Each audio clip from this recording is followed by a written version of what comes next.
گاؤں رحمکوٹ تحصیل اگی سے بھائی عمران صاحب پوچھ رہے ہیں کہ اگر جوتے یا چپل پہن کر نماز جنازہ ادا کی گئی تو کیا ایسی صورت میں نماز جنازہ درست ہوگی یا نہیں؟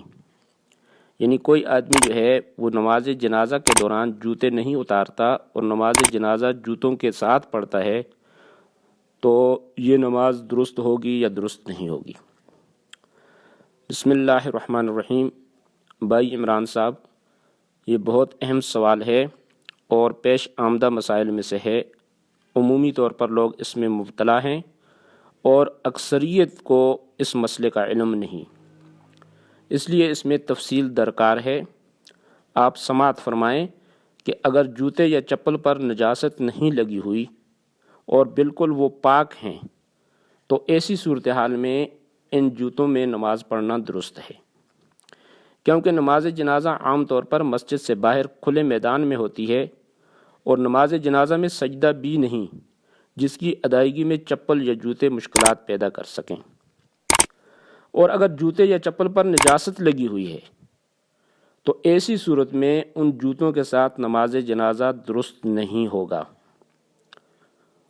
اور اگر نجاست صرف نچلے حصے پر لگی ہوئی ہو اور نمازی جوتے اتار کر اس کے اوپر پاؤں رکھ دے تو ایسی صورت میں بھی نماز جنازہ درست ہوگی۔ اس تفصیل سے معلوم ہوا کہ اگر جوتے یا چپل پاک ہیں تو ان کو اتارنا ضروری نہیں، اگر چاہیں تو انہی جوتوں یا چپلوں میں نماز جنازہ ادا کریں یا انہیں اتار کر ادا کریں، دونوں صورتیں درست ہیں۔ اور اگر جوتوں یا چپلوں کا اوپری والا حصہ یعنی اوپر کا جو حصہ ہے وہ ناپاک ہے تو انہیں اتارنا ضروری ہے، اور ایسی صورتحال کے اندر اگر ان جوتوں کو پہن کر نماز جنازہ ادا کی گئی تو نماز جنازہ درست نہیں ہوگی۔